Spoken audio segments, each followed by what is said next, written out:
الحمد لله نحمده ونستعينه ونستغفره ونؤمن به ونتوكل عليه ونعوذ بالله من شرور أنفسنا ومن سيئات أعمالنا من يهد الله فلا مضل له ومن يضلل فلا هادي له ونشهد أن لا إله إلا الله وحده لا شريك له ونشهد أن سيدنا ومولانا محمدًا عبده ورسوله صلى الله تعالى عليه وعلى آله وأصحابه وبارك وسلم تسليمًا كثيرًا أما بعد فأعوذ بالله من الشيطان الرجيم بسم الله الرحمن الرحيم كل نفس ذائقة الموت وقال النبي صلى الله عليه وسلم إذا مات الإنسان انقطع عمله إلا من ثلاثة إلا من صدقة جارية أو علم ينتفع به أو ولد صالح يدعو له أو كما قال عليه الصلاة والسلام۔ محترم حضرات، سامعین کرام، بزرگوں اور دوستو، اللہ تبارک و تعالی نے اس کائنات کو پیدا فرمایا اور اس کے اندر جاندار مخلوقات کو بھی پیدا فرمایا اور غیر جاندار مخلوقات کو بھی پیدا فرمایا۔ جتنی بھی مخلوقات ہیں سب کو ایک دن فنا ہو جانا ہے، اور جو جاندار مخلوق ہیں انہیں ایک دن موت آنی ہے۔ اللہ رب العزت نے قرآن مجید میں ارشاد فرمایا کل نفس ذائقۃ الموت، کہ ہر شخص کو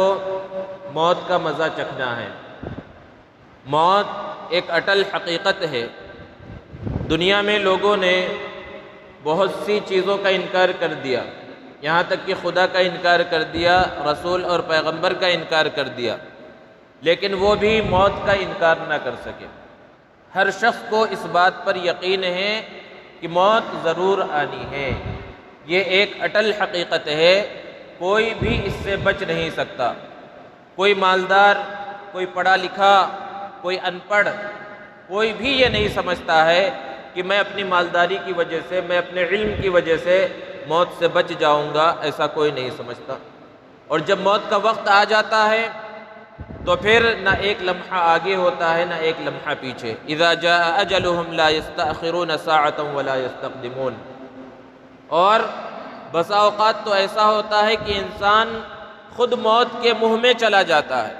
خود سے وہ ایسے اسباب اختیار کرتا ہے جس سے وہ اس جگہ پر پہنچتا ہے جہاں اسے موت آنی ہے۔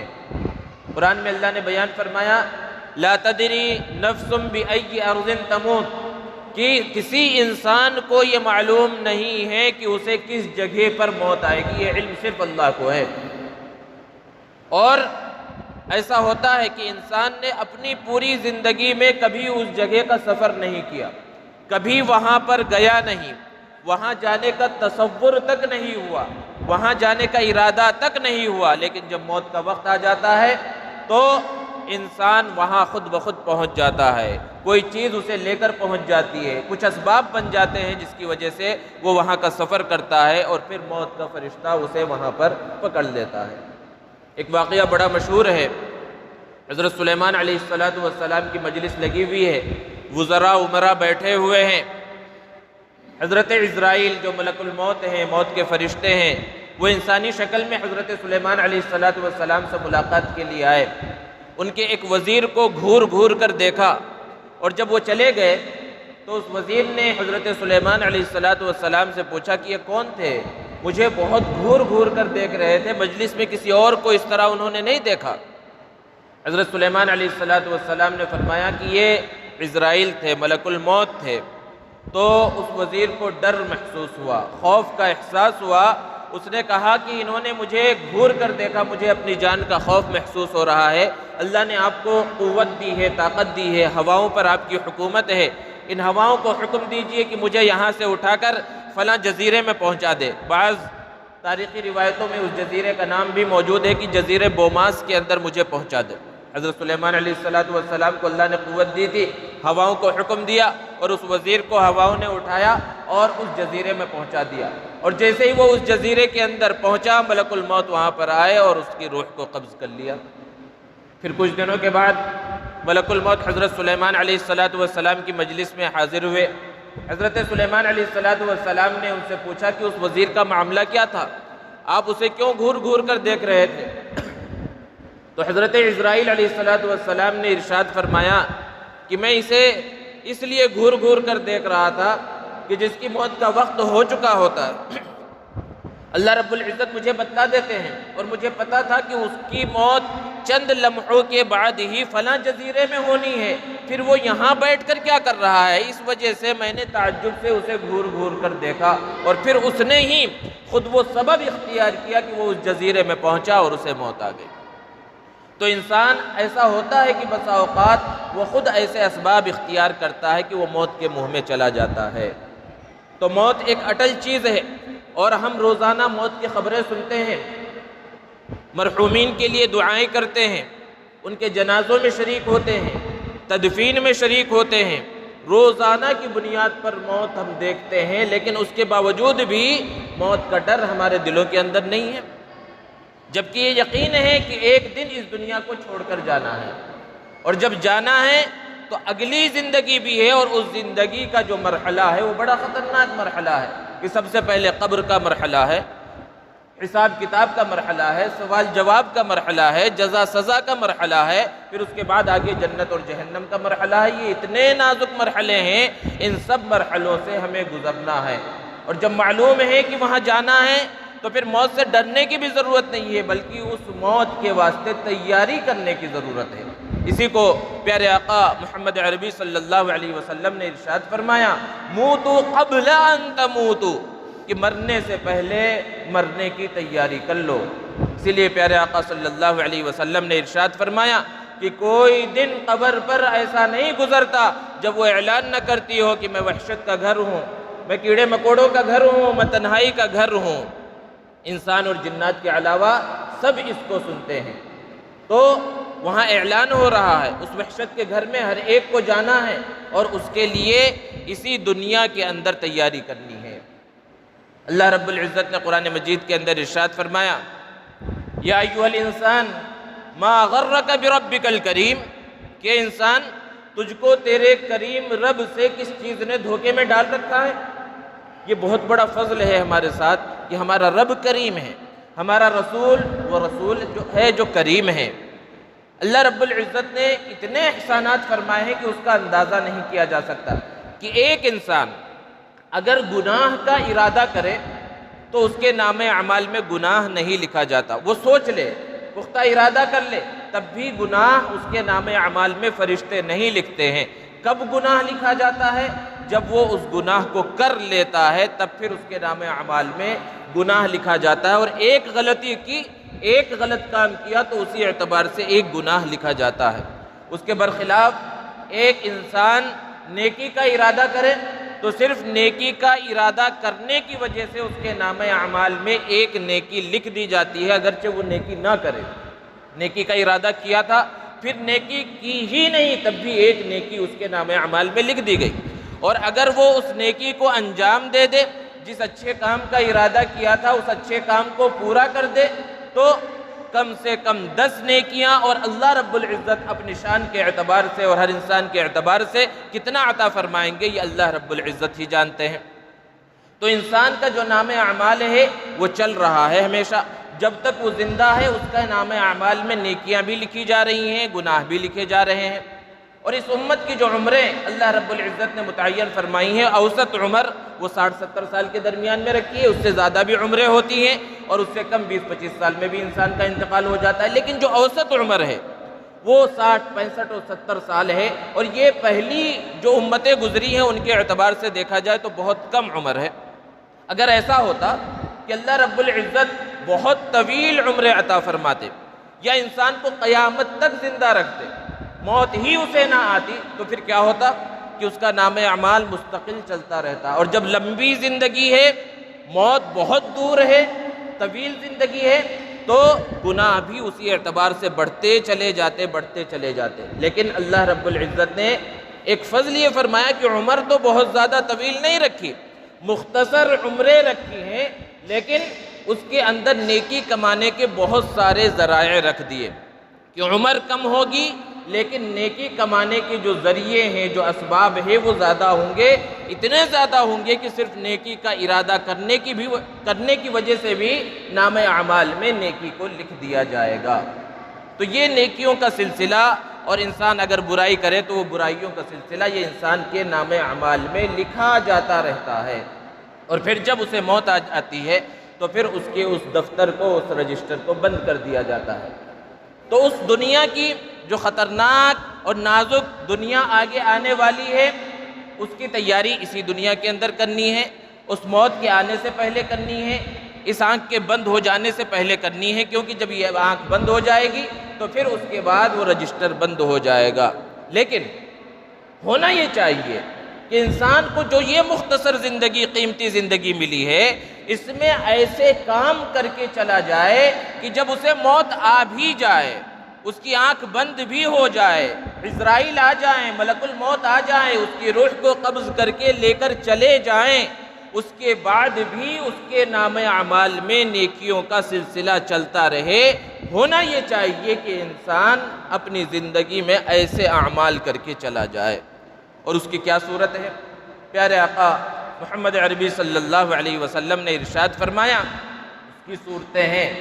اصل تو یہ ہے کہ انسان جب عمل کرے تو اس کے نام اعمال میں نیکی لکھی جائے، اور موت آ جائے نام اعمال بند کر دیا جائے، اور اس کے حساب سے اسے جزا سزا جنت جہنم دے دی جائے. لیکن اللہ رب العزت نے فضل فرمایا اور ارشاد فرمایا پیارے آقا صلی اللہ علیہ وسلم نے، اذا مات الانسان، کہ جب انسان کی موت آ جاتی ہے، انقطع عملہ، اس کے اعمال کا دفتر بند ہو گیا. کیونکہ موت آ گئی، اب کوئی عمل نہیں کر سکتا، نماز نہیں پڑھ سکتا، روزہ نہیں رکھ سکتا، کوئی اچھا کام اب نہیں کر سکتا، بند ہو گیا اس کا دفتر. لیکن الا من ثلاثہ، آپ صلی اللہ علیہ وسلم نے ارشاد فرمایا کہ 3 چیزیں ایسی ہیں اگر اس نے دنیا میں کی ہیں، اپنی زندگی میں اس نے کر لی ہیں، تو اگرچہ موت آ جائے لیکن اس کے اعمال کا، یعنی اعمال کی نیکیوں کے ملنے کا سلسلہ چلتا رہے گا. پہلی چیز اللہ کے رسول صلی اللہ علیہ وسلم نے بیان فرمائی، الا من صدقۃ جاریہ، کہ دنیا میں رہتے ہوئے اپنی زندگی میں اس نے صدقے جاریہ کر دیا. صدقے 2 طرح کے ہیں. ایک صدقہ تو وہ ہے جو فوری اثر انداز ہوتا ہے، صدقہ کیا اور ختم ہو گیا، اور اس صدقے کا ثواب نام اعمال میں لکھ دیا جاتا ہے. کسی غریب کو بھوک محسوس ہو رہی تھی، آپ نے کھانا کھلا دیا، وقتی ضرورت تھی، وقتی صدقہ تھا، آپ نے اس کی ضرورت کو پورا کر دیا، نام اعمال میں ثواب لکھ دیا گیا. صدقہ کرنا بہت بڑی فضیلت والی چیز ہے اور بہت بڑا عمل ہے. اس سے وبائیں دور ہوتی ہیں، بیماریاں دور ہوتی ہیں، انسان کی زندگی میں خیر و برکت ہوتی ہے. تو ایک صدقہ یہ ہے. اور کچھ صدقے وہ ہیں جو ہمیشہ اس کا ثواب جاری رہتا ہے. مسجد بنا کر چلا گیا، کہیں پر کوئی بورنگ کھدوا دیا تھا، بورنگ لگوا دیا، نل لگوا دیا، لوگ جب تک اس کو استعمال کرتے رہیں گے اس کا ثواب اسے ملتا رہے گا. مدرسہ بنوا دیا تھا، جب تک اس میں قرآن کی تعلیم دی جاتی رہے گی، حدیث کی تعلیم دی جاتی رہے گی، تب تک اسے اس کا ثواب ملتا رہے گا. اور انسان اخلاص کے ساتھ، سچے دل کے ساتھ کسی صدقے جاریہ کے اندر شریک ہو اور اس نیت سے اس میں پیسہ لگائے کہ میرے مرنے کے بعد بھی مجھے اس کا ثواب ملتا رہے، اور بعد میں وہ چیز ختم بھی ہو جائے، وہ جو صدقے جاریہ میں پیسہ لگایا تھا وہ چیز ختم بھی ہو جائے، تب بھی اللہ کی ذات سے امید ہے کہ اللہ رب العزت اسے مسلسل ثواب عطا فرمائیں گے. اسے مثال سے سمجھا جا سکتا ہے کہ جیسے آپ کے اس محلے کے اندر پہلے جو مسجد تھی، چھوٹی سی مسجد تھی، اور اس چھوٹی سی مسجد کو بھی کچھ لوگوں نے مل کر بنایا تھا، اور انہوں نے جب بنوایا ہوگا تو ان کی بھی یہ نیت ہوگی صدقے جاریہ کی. اس میں انہوں نے جو پیسہ لگایا، جو زمین خریدی، جو عمارت چھوٹی سی بنوائی، اس میں ان کی یہی نیت تھی کہ یہ صدقے جاریہ ہے. لیکن آبادی بڑھی، ضرورت محسوس ہوئی کہ وہ مسجد شہید کر دی جائے اور اس کی جگہ پر بڑی مسجد تعمیر کی جائے. تو پہلی جو چھوٹی مسجد تھی، جو مختصر سی مسجد تھی، اس میں جن لوگوں کا پیسہ لگا تھا، بظاہر وہ صدقہ جاریہ تو ختم ہو گیا کیونکہ وہ مسجد ختم ہو گئی. لیکن چونکہ اللہ رب العزت نیتوں کو دیکھتے ہیں، اخلاص کو دیکھتے ہیں، انہوں نے اخلاص کے ساتھ لگایا تھا، اس نیت کے ساتھ لگایا تھا کہ یہ صدقہ جاریہ ہو اور ہمیشہ ہمیں اس کا ثواب ملتا رہے۔ اللہ کی ذات سے امید ہے کہ اگرچہ اس مسجد کو ختم کر دیا گیا، اس مسجد کو منہدم کر کے دوسری مسجد تعمیر کی گئی، لیکن پہلی مسجد میں بھی جن لوگوں نے اپنا پیسہ لگایا تھا انہیں صدقہ جاریہ کا ثواب ملتا رہے گا۔ کہیں پر کوئی بورنگ لگائی گئی، نل لگوایا گیا، جتنے زمانے تک چلتا رہا تب تو ثواب ملتا رہے گا، لیکن ہو سکتا ہے بعد میں چل کر وہ ختم ہو جائے، کنواں کھدوایا تھا وہ سوکھ جائے، لیکن اللہ کی ذات سے امید ہے وہ صدقہ جاریہ کا ثواب ملتا رہے گا۔ اور پھر مسجد جن لوگوں نے بنا دی اور مدرسہ بنوا دیا، کوئی بھی ایسا اچھا کام کر دیا، تو یہ انسان کی موت کے بعد بھی مسلسل اس کے نام اعمال میں نیکیوں کے لکھے جانے کا سلسلہ چلتا رہتا ہے۔ تو ایک ہے یہ صدقہ جاریہ کہ اس کی وجہ سے بھی نام اعمال میں نیکیاں لکھی جاتی رہتی ہیں۔ اور دوسری چیز اللہ کے رسول صلی اللہ علیہ وسلم نے بیان فرمائی، او علم ينتفع به، ایسا علم چھوڑ کر گیا جس سے فائدہ اٹھایا جائے۔ علم کی بہت ساری صورتیں ہو سکتی ہیں، جیسے کہ قرآن مجید، دینی کتابیں خرید کر لوگوں کو دے دی، تو جب تک وہ قرآن پڑھا جاتا رہے گا، جب تک وہ دینی کتابیں لوگ پڑھتے رہیں گے، اس کا ثواب اسے ملتا رہے گا۔ ایک تو یہ صورت ہے، اور دوسری علم کے چھوڑنے کی یہ صورت ہے کہ جسے اللہ نے قرآن کا علم عطا فرمایا تھا، حدیث کا علم عطا فرمایا تھا، وہ حافظ تھا، عالم تھا، پڑھا لکھا تھا، مفتی تھا، کچھ بھی تھا، اس نے اس علم کو اپنے تک محدود نہیں رکھا، اس نے کچھ اور لوگوں کو قرآن پڑھا دیا، کچھ اور لوگوں کو حدیث پڑھا دیا، کچھ اور لوگوں کو حافظ بنا دیا، کچھ اور لوگوں کو عالم بنا دیا، تو جتنے لوگوں کو اس نے حافظ بنایا سب کا ثواب ملتا رہے گا۔ اگر مثال کے طور پر ایک حافظ ہے جس نے قرآن پڑھا، قرآن کو زبانی یاد کیا، اور اپنی زندگی میں بہت زیادہ نہیں 20 بچوں کو اگر اس نے حافظ بنا دیا، اور ضروری نہیں کہ پھر وہ 20 بچے حافظ بننے کے بعد اسی فیلڈ کے اندر رہے، درس و تدریس میں مشغول رہے، وہ 20 کے 20 نہیں لگے، اس میں سے 5 نے اس چیز کو اپنا لیا، اور پھر وہ 5 اسی لائن کے اندر لگے رہے، انہوں نے پھر 20 کو، 5 کو، 10 کو حافظ بنایا، اور یہ سلسلہ چلتا رہا، تو وہ پہلا حافظ، وہ پہلا شخص جس نے ان 5 بچوں کو حافظ بنایا تھا، اور اس سے وہ سلسلہ سینکڑوں اور ہزاروں تک پہنچ گیا ہے۔ جتنے حافظ بن رہے ہیں، جتنے عالم بن رہے ہیں، ان سب کا ثواب اس کو ملتا رہے گا۔ لیکن یہ ضروری نہیں ہے، کیونکہ ہر کوئی حافظ نہیں ہے، ہر کوئی عالم نہیں ہے، پھر وہ اس فضیلت کو کیسے حاصل کر سکتا ہے؟ کہ مدرسے میں بہت سے ایسے بچے بھی پہنچتے ہیں جو اپنا خرچہ نہیں اٹھا سکتے، ان کی ذمہ داری لے لی، ان کی کفالت لے لی، ان کی فیس کو ادا کر دیا، ان کی ذمہ داری کو پورا کر دیا، اور ایک بچے کے حافظ بننے تک، عالم بننے تک، اس کی پوری تعلیم کے مکمل ہونے تک اس کا خرچہ اٹھاتا رہا، تو ایسا ہے گویا کہ اس نے ایک حافظ بنایا، اور پھر وہ جتنے لوگوں کو حافظ بناتا چلا جائے گا، دین کا علم سکھاتا چلا جائے گا، سب کا ثواب اس شخص کو جس نے اس کے اوپر خرچ کیا ہے ملتا رہے گا۔ یہ بھی علم کے پھیلانے کی ایک صورت ہے، علم جس سے نفع اٹھایا جا رہا ہے، اور اس کی وجہ سے اس کے مرنے کے بعد بھی، موت کے بعد بھی اس کے نام اعمال میں نیکیوں کے لکھے جانے کا سلسلہ چلتا رہے گا۔ تو دوسری یہ چیز ہے، اور تیسری چیز پیارے آقا صلی اللہ علیہ وسلم نے بیان فرمائی، او ولد صالح یدعو لہ، نیک اولاد چھوڑ کر چلا گیا جو اس کے لیے دعا کرے۔ دو چیزیں بیان فرمائی اللہ کے رسول صلی اللہ علیہ وسلم نے، ایک یہ کہ نیک اولاد چھوڑا، اور دوسری چیز بیان فرمائی کہ پھر وہ اولاد اس کے لیے دعا بھی کرے۔ پہلی چیز تو یہ ہے کہ صرف نیک اولاد کا چھوڑ کر چلا جانا ہی بہت بڑی نیکی ہے، کہ انسان نے اپنی اولاد کو نیک بنا دیا، اب اس کی وہ اولاد جتنے بھی اچھے کام کرے گی، باپ کو بھی اس کا ثواب ملتا رہے گا۔ لیکن اولاد ایسی ہو جب نیک رہے گی تو اپنے والدین کے واسطے وہ دعائیں ضرور کرے گی، اپنے اساتذہ کے واسطے وہ دعائیں ضرور کرے گی، ان کے لیے دعا کریں تو اس کے اندر اور زیادہ ثواب ہے۔ تو یہ 3 چیزیں ہیں جس کو اللہ کے رسول صلی اللہ علیہ وسلم نے بیان فرمایا کہ انسان کی آنکھ بند ہو جائے، وہ دنیا سے چلا جائے، لیکن تب بھی اس کا نام اعمال کھلا رہے گا، اس میں نیکیوں کے لکھے جانے کا سلسلہ چلتا رہے گا۔ اس کے برخلاف ایک چیز یہ بھی ہے کہ کچھ گناہ ایسے ہیں کہ اگر انسان نے دنیا کے اندر اس گناہ کو کیا، اپنا کوئی ذاتی گناہ انسان کرے، اس کا گناہ ایک مرتبہ ملے گا، اس کا سلسلہ نہیں چلتا، لیکن اگر گناہ کو پھیلا دیا، کوئی ایسا غلط کام کر کے چلا گیا کہ بعد میں بھی لوگ وہ غلط کام اس کی وجہ سے کرتے رہے، تو جس طرح نیکیاں لکھی جاتی ہیں اسی طرح گناہ بھی لکھے جاتے رہیں گے۔ اب انٹرنیٹ کا زمانہ ہے، سوشل میڈیا کا زمانہ ہے، فحش چیزیں کثرت سے پھیل رہی ہیں۔ اب اگر کسی نے فحش تصاویر کو، فحش چیزوں کو یا غلط چیزوں کو پھیلایا، اور اگرچہ اس نے توبہ کر لی، لیکن جب وہ چیز پھیل گئی، لوگوں نے دیکھنا شروع کر دیا اور وہ پھیلتی پھیلتی چلے گئی، تو جتنے لوگ اس کو دیکھتے رہیں گے، اگرچہ اس کی موت آ جائے، یہ دنیا سے چلا جائے، لیکن وہ گناہ جو اس نے جاری کر دیا تھا، پھیلا دیا تھا، اس گناہ کے لکھے جانے کا سلسلہ اس کے نام اعمال میں جاری رہے گا۔ تو یہ دونوں چیزیں ہیں۔ تو نیکیوں کے لکھے جانے کے سلسلے میں اللہ کے رسول صلی اللہ علیہ وسلم نے یہ 3 باتیں بیان فرمائیں، لیکن ایک اور چوتھی چیز بھی ہے کہ انسان نے وہ کام کچھ نہیں کیا اپنے حیات میں، اپنی زندگی میں، لیکن اس کے باوجود بھی اسے کچھ نہ کچھ فائدہ ہوتا ہے، اور وہ ہے ایصال ثواب۔ اہل سنت والجماعت کا یہ عقیدہ ہے کہ وہ ثواب کو بھی مانتے ہیں، یعنی انسان خود عمل کرے، جیسے کہ ابھی بیان کیا گیا کہ انسان کیا کیا عمل کر سکتا ہے جس کا اسے فائدہ ہو، تو اسے فائدہ ہوگا، اس کے نام اعمال میں وہ نیکیاں لکھی جائیں گی۔ لیکن اگر اس کی آنکھ بند ہو جائے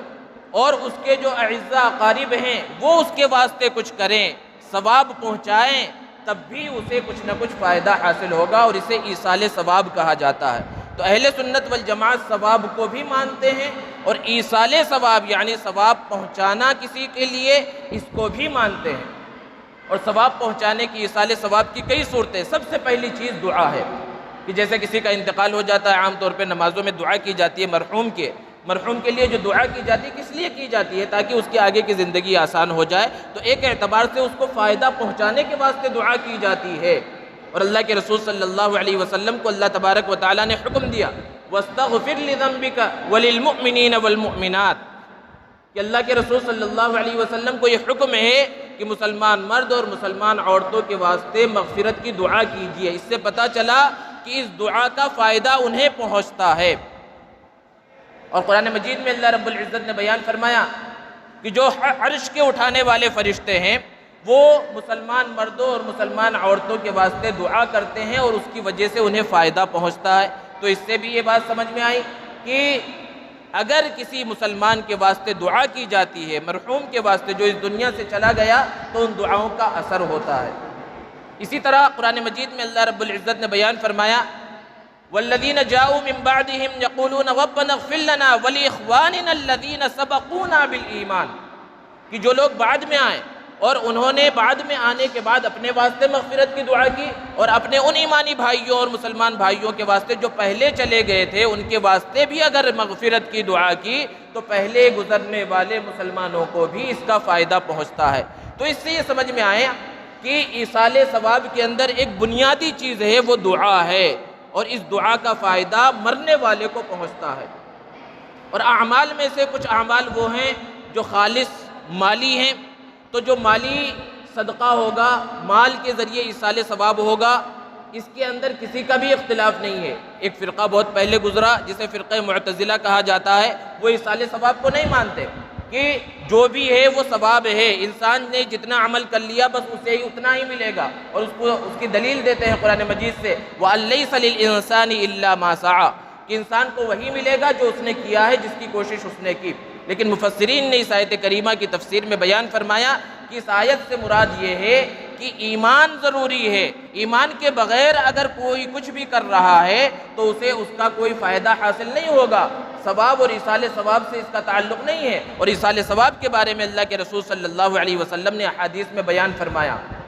جمہور علماء کا یہ مسلک ہے اور اکثر علماء کا، کہ مالی جو بھی صدقہ کرے، اس کے رشتہ دار ہیں، اولاد ہیں، اعزاء اقارب ہیں، اگر کسی کی جانب سے جو مالی عبادت ہوتی ہے، صدقہ خیرات کی شکل میں ہو یا کسی بھی شکل میں ہو، تو اس کا ثواب مرحوم کو پہنچتا ہے۔ اور کچھ عبادتیں ایسی ہیں جو مالی بھی ہیں، بدنی بھی ہیں، جیسے کہ حج کی عبادت ہے، اس کا ثواب بھی پہنچتا ہے۔ ایک شخص اللہ کے رسول صلی اللہ علیہ وسلم کی خدمت میں حاضر ہوئے اور عرض کیا، اللہ کے رسول میری والدہ کا انتقال ہو گیا اور انہوں نے حج کا ارادہ کیا تھا لیکن انہوں نے حج نہیں کیا، تو کیا میں ان کے بدلے میں حج کروں؟ اللہ کے رسول صلی اللہ علیہ وسلم نے ارشاد فرمایا اگر وہ دنیا کا کوئی حق چھوڑ کر جاتی یعنی ان کے اوپر قرضہ ہوتا تو کیا تم اس قرضے کو ادا کرتے یا ادا نہ کرتے؟ انہوں نے کہا ضرور ادا کرتا۔ اللہ کے رسول صلی اللہ علیہ وسلم نے ارشاد فرمایا پھر ان کی جانب سے حج بھی کرو۔ اور مالی عبادت کے بارے میں اللہ کے رسول صلی اللہ علیہ وسلم نے بیان فرمایا، حضرت سعد بن عبادہ رضی اللہ تعالی عنہ اللہ کے رسول صلی اللہ علیہ وسلم کے ساتھ ایک غزوے کے اندر ساتھ میں سفر کر رہے ہیں، راستے میں خبر پہنچی کہ حضرت سعد بن عبادہ رضی اللہ تعالی عنہ کی والدہ کا انتقال ہو گیا ہے۔ اللہ کے رسول صلی اللہ علیہ وسلم نے حضرت سعد نے پوچھا، اللہ کے رسول اگر میں ان کی جانب سے کچھ مال صدقہ کروں تو کیا میری والدہ کو اس کا فائدہ پہنچے گا؟ اللہ کے رسول صلی اللہ علیہ وسلم نے ارشاد فرمایا ضرور پہنچے گا۔ حضرت سعد نے فرمایا اللہ کے رسول آپ گواہ رہیں کہ میرا فلاں باغ میری والدہ کے نام سے اللہ کے راستے میں اسے دے رہا ہوں۔ اور ایک دوسری روایت میں ہے کہ حضرت سعد نے جب اللہ کے رسول صلی اللہ علیہ وسلم سے پوچھا کہ کیا میں کچھ اپنی والدہ کی جانب سے صدقہ کروں تو انہیں اس کا فائدہ پہنچے گا؟ آپ نے جب کہا ہاں تو آپ صلی اللہ علیہ وسلم سے حضرت سعد نے پوچھا کہ کس طرح کا صدقہ کروں؟ اللہ کے رسول صلی اللہ علیہ وسلم نے ارشاد فرمایا الماء، یعنی پانی کے ذریعے۔ یہاں مراد یہ تھا کہ کوئی کنواں کھدوا دو، تو اس کے بعد حضرت سعد بن عبادہ رضی اللہ تعالی عنہ نے ایک کنواں کھدوا دیا اپنی والدہ کے نام پر۔ تو اس سے یہ بات سمجھ میں آئی کہ خالص جو مالی صدقہ ہوگا یا جو بدنی اور مالی عبادت ہے اس کا ثواب پہنچتا ہے۔ کچھ عبادتیں وہ ہیں جو خالص بدنی ہیں جیسے کہ نماز ہے، روزہ ہے،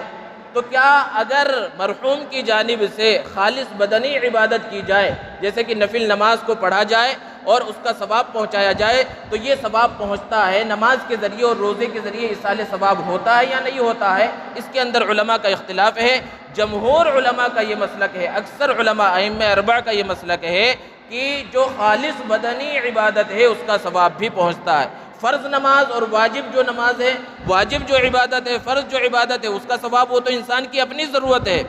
نفل نماز اگر کوئی پڑھے اور اس کا ثواب پہنچانا چاہے تو اس کا ثواب پہنچے گا۔ اسی طرح قرآن مجید کی تلاوت یہ بھی خالص بدنی عبادت ہے، تو قرآن مجید کو اگر پڑھا جائے، تلاوت کی جائے اور اس کا ثواب مرحوم کو، میت کو پہنچایا جائے تو اس کا ثواب بھی پہنچتا ہے۔ اور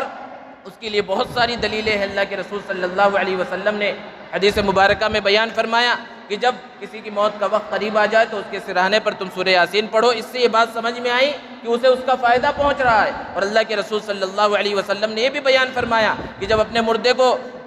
زمین کے اندر دفن کر دو تو پھر سورہ بقرہ کے شروع کا حصہ اور آخر کا حصہ اس کے قبر کے پاس پڑھو۔ اس سے یہ بات سمجھ میں آئی کہ اگر قرآن مجید کی تلاوت کی جائے، پڑھا جائے تو اس کا ثواب بھی پہنچتا ہے۔ لیکن جو مروجہ قرآن خوانی ہے اور قرآن کو پڑھا جاتا ہے، لوگوں کو بلایا جاتا ہے، اس کی کوئی حقیقت نہیں ہے، کیونکہ فقہا بیان فرماتے ہیں، علماء بیان فرماتے ہیں کہ کسی بھی چیز کا ثواب اس وقت ملتا ہے جب وہ کام اخلاص کے ساتھ کیا جائے۔